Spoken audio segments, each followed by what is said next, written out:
name's Tim. I'm a musician, a car collector, an automotive journalist, and a lover of all things automotive. I've bought and sold collectible cars for 2 decades, and I hope my experiences and my point of view helps you find the car of your dreams.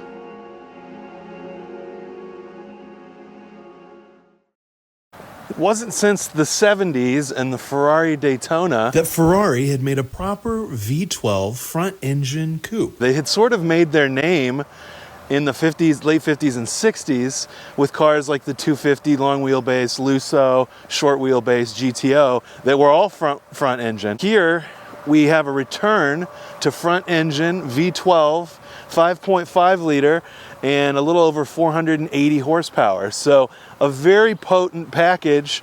The Ferrari 550 Maranello is one of those cars that I think most, at least people my age, would look at and say, that's a car that I dreamed about. That's a car that was on my top 10 list of hits that I hoped I could own one day. One of the things I think that's special about this car, there's many cars that are approximately this shape.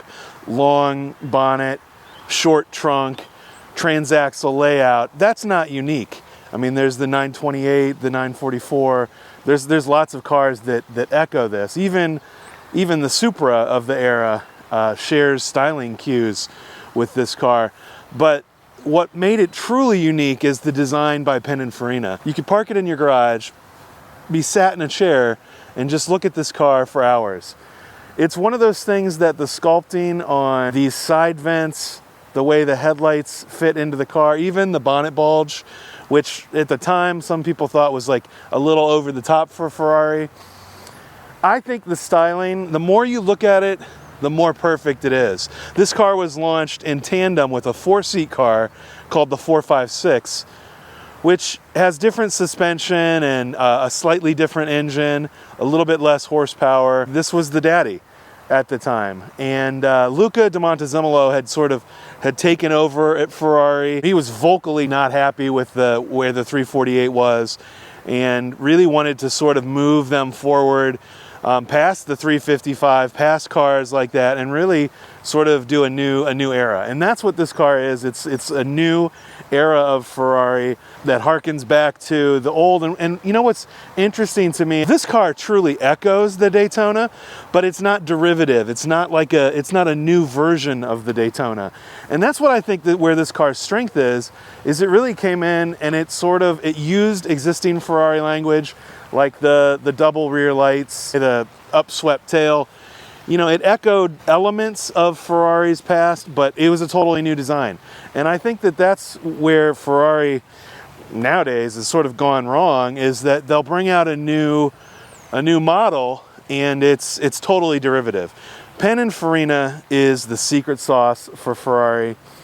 And I think when it comes to the 550, you know, a lot of us loved Bad Boys 2 because of the 550, and this color combination, Grigio Titanio and Bordeaux leather interior, I think is perfect.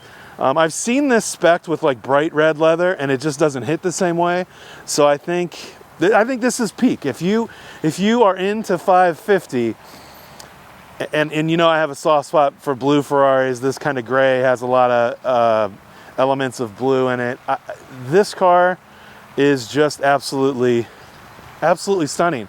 You know, the other thing that has kind of really grown on me over the years is when these came out, I felt like they were a little underwheeled, and I think that was my youth speaking, because now when I look at the tasteful stagger, the perfect amount of sidewall and how deep that back wheel is, now I'm like set off by it. So this car has really aged well. There's only a little over 3,000 units produced, which for Ferrari at the time was a volume production model.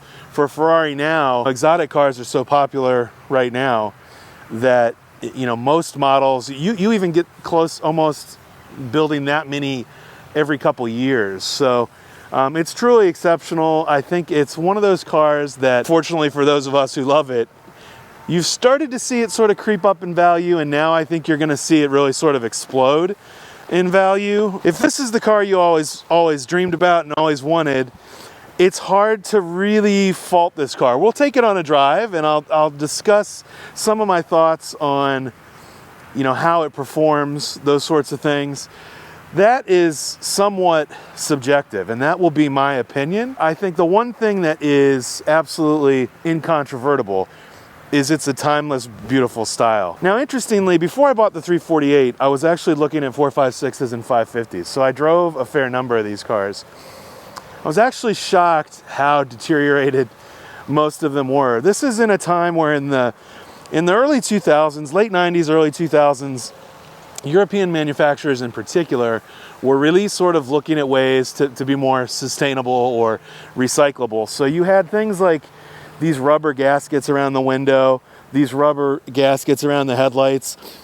I could not believe how every time I looked at a 550, everything that was rubber or plastic was like falling apart. And so this was kind of a really nice surprise because this car is showroom level. It's won the President's Award at Cavallino. It's a truly exceptional car. As I'll mention when I drive it, that translates into how the cars drive. If you're looking to buy one of these and you see every rubber, you know, weather strip, gasket is very tired and perished. It's very expensive and time consuming to replace those. So it could be a potential indicator of what the state of the car is, just in general. Yeah, the 550 Maranello. I mean, take it in. Take it in.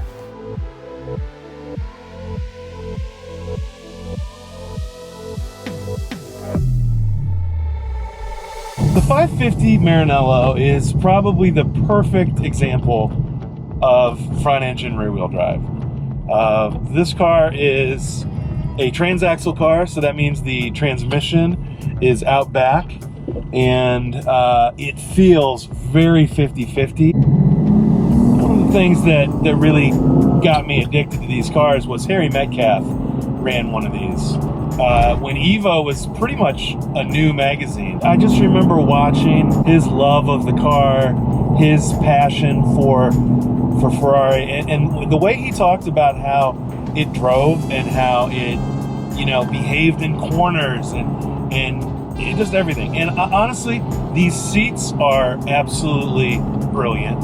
I mean, the seats are fantastic. And I'm obviously I'm a 6'2", bigger guy. I've got the seat probably 2 inches off the back wall, so I can go back quite a bit. So if you were 6'5", basketball player, 7 foot tall, you could probably still cram yourself in one of these. I have a ton of room compared with the DB7. It's a much more commodious interior. The footwell in particular is much more accommodating.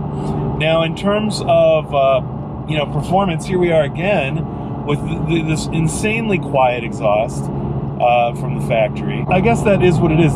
I referenced this in one of my prior videos. Actually, the friend of mine that owns this car actually removed the 2B exhaust and changed it back to stock. So obviously, the people that bought these cars maybe loved that it was this quiet on startup and this quiet driving. I think, for me personally, I'd throw the 2B back on, at least. Now, in terms of performance, now that I've ranted about the exhaust, the gear shift is amazing. Of all these that I've driven a bunch of these now. When I started looking at these cars, almost all of them needed like significant work. So this one was sort of a breath of fresh air. I was kind of worried, is this car are they all just rubbish? And the answer is no. This car is phenomenal. It's truly a breath of fresh air. So if you're looking at one of these cars, I would say 100% you need to drive it. You cannot just go on, bring a trailer and buy any of these cars. This is definitely one of the cars that I think of everything that you want to see the car, you want to have a PPI on the car. I cannot stress that enough. One of the cars I looked at had a third gear synchro issue. One of the other cars, the clutch was extremely heavy. This car, it feels new. And it's, one of those cars, once it's warmed up, it's sweet through the gears, up, down. Listen to that beauty.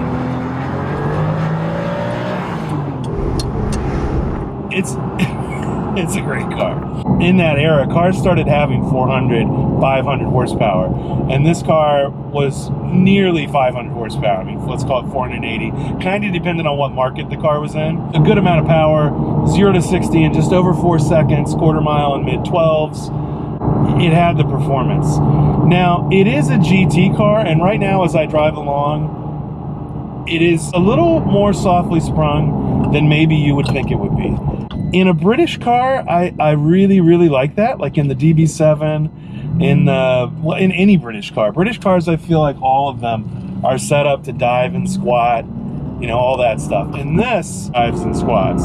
So there is a lot of movement on this car. As a GT, I actually really like that.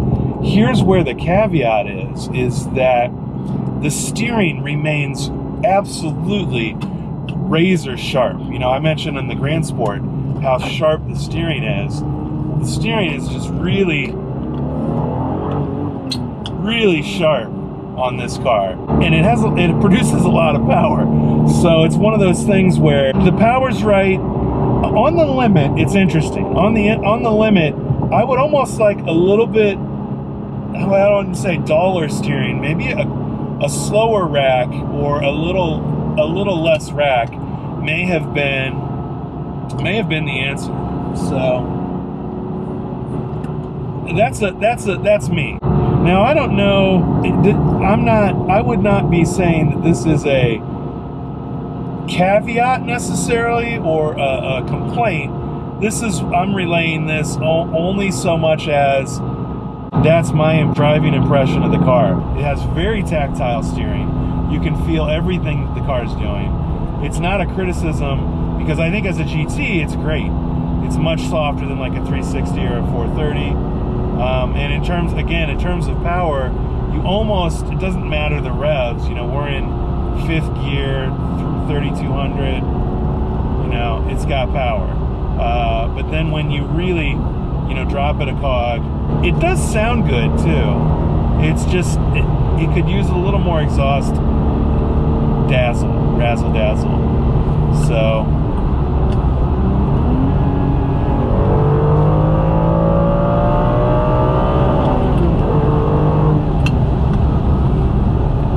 in terms of this versus the later cars, it's the perfect car. I mean, I think for me, the 599 never really did it for me in terms of the visuals. I like the way it looks, but I don't love the way it looks.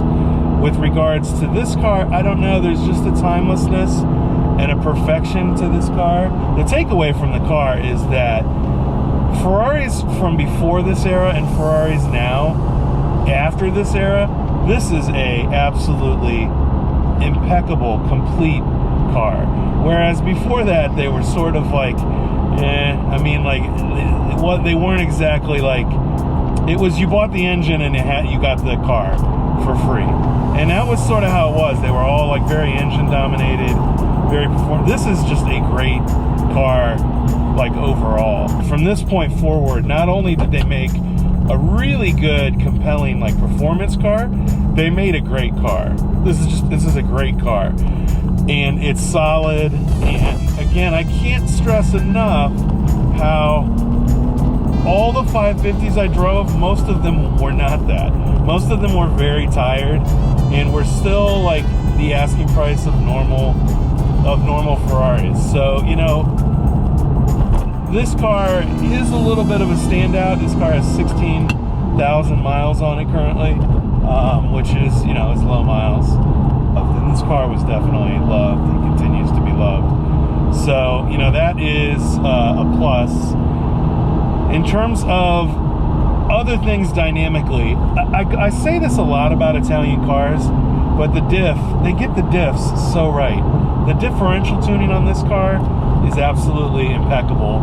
If you could only have one Ferrari, I mean, if you could only have one car, you could actually use this as your only car. It's that good. You know, we're cruising at 60 right now. We're cruising at 6th gear, 80 miles an hour. It's a little under just that 3,000 RPMs. Very little wind noise, very quiet. Like, it's just, I think the takeaway is it's a great car. You still get all the performance, you still get all the Ferrari razzle-dazzle, you still get the horn. You know, that's great. You know, who doesn't love the Ferrari horn? The overall recipe, with the slight exception of the exhaust, is just perfect. Like, I don't know what else you'd buy that had this level of performance. And the Maserati Grand Sport, I kind of go back to that car all the time because it's just a great car for the money.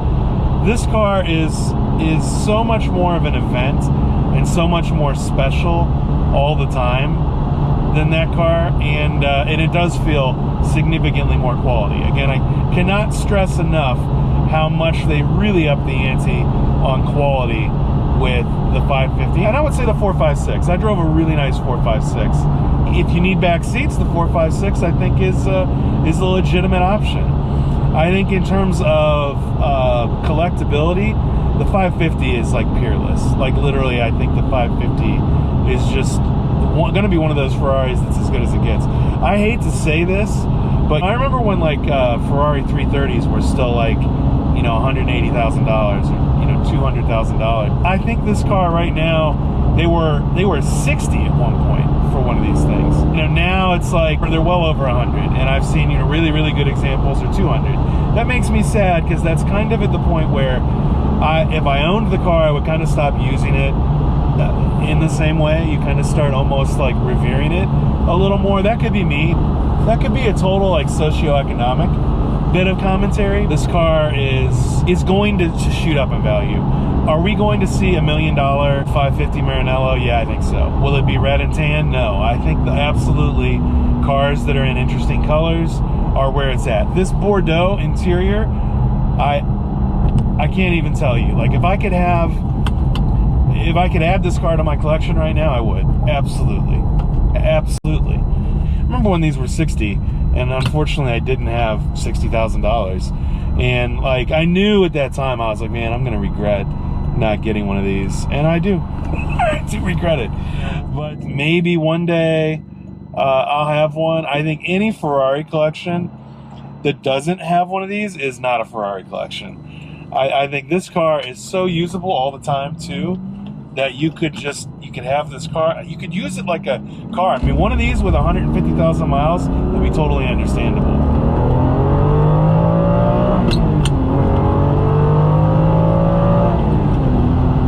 And it's great. It's a great car. It's a lovely car. I have to say, I cannot begin to tell you how this is going to be a little bit of a different part of the video here, but I am so blessed by each and every subscriber. This is truly what I want to do all the time. It is really help you decide, what cars, go in your collection. Definitely a 550. What cars are truly exceptional? Definitely the 550. As far as like Ferraris from this era, it was a really good era. I think, the 360 I really didn't get until it was out for a few years. Now I love the 360. I just want to reiterate, I'm so blessed, so thankful that this has had the success that it has had, and I'm extremely thankful for friends like my friend who let me use this car. First of all, he's an amazing gentleman. Even more than that, he's an enthusiast. I think there's people that buy cars, it's like a where to stash money type of thing, or there's people that have cars and it's sort of like they do it for the clout. This guy is not that. His excitement when he sees you excited about the same cars, I'm so thankful to have a friend like that. And I know you're right now probably thankful that I have a friend like that, because you get to see this car and you get to get my impressions. In terms of like performance on this car, I think everything has gotten so fast now. I say this all the time. This car is not about the numbers. I mean, if this car was slower, it would be fine. If it was faster, it would be fine. It's just a lovely car. Remember back when these first came out, I was, this is back when I had my Scirocco. I was a kid. And I was driving along on the highway. I saw behind me some purple lights off in the distance. This is kind of from that era where xenon lights had kind of just started kind of becoming a thing on Audis and Ferraris and that sort of thing. This car had the highest Kelvin lights I'd ever seen. I mean, they were literally purple from a ways back. And I just remember when it came next to me, I don't know, man, I just had a moment. This also was the first Ferrari I ever drove. Well, I'm kind of taking things out of order here, but this actually had a good stereo on it. And, you know, it was just a different era. I mean, I think cars in this era in general, you know, started becoming really great cars. I mean, I had a B5 S4 and it was a great car, although it was seriously unreliable as time went on. Seeing this car for the first time, it didn't matter. It wasn't, you know what sound I heard? I heard angels singing. And I think that that's what it is with this car that makes it so special, is that it's visually, it's truly exceptional.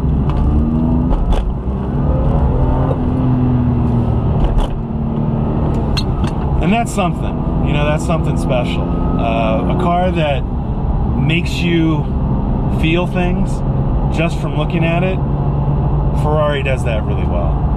And I think overall, the 550 is just one of those cars that it checks all the boxes. It handles great.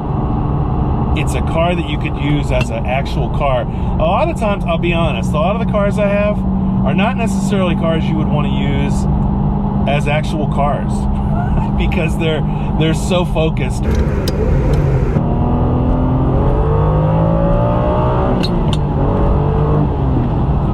That's great brakes. I mean, it really does everything really well.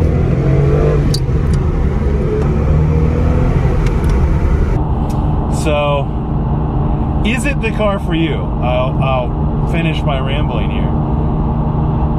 If you always liked a Ferrari 550, you must buy one now. I know right now, hearing someone say that this will be $1 million car eventually may sound like totally insane. There's only 3,000 of them.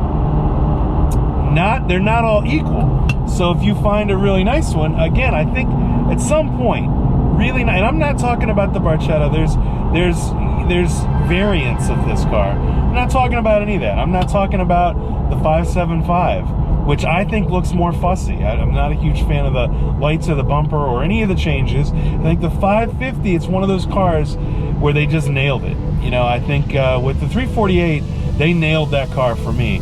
For this one, they nailed it for every human being.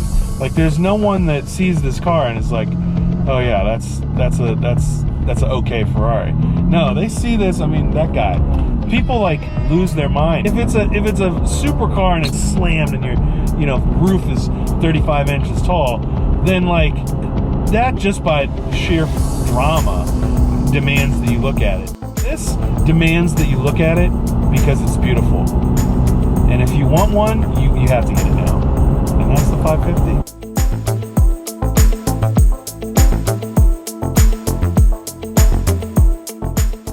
So a bit of a postscript here. While I believe that the 550 is absolutely one of the most beautiful cars of its time, maybe one of the most beautiful Ferraris of all time, I also think that Aston Martin's DB7 Vantage, which I own, is also a compelling car from this same era. New, these cars for the Ferrari were about 188 to 230,000. For the DB7, about 145 to 165. Now the market is completely different on these two cars. The DB7, the very nicest one you're going to find is going to be 60 grand, whereas the very nicest Maranello, the sky's the limit on these cars. One like this is going to be 160, 200,000, maybe more. As this video sort of ages, you'll see, and the market does go up and down a little bit on these cars, but the Ferrari is on an absolutely stratospheric trajectory, while I believe the DB7 is still somewhat affordable, and that's something to keep in mind because they do offer somewhat similar driving characteristics. Put one of these in your garage. I highly recommend it.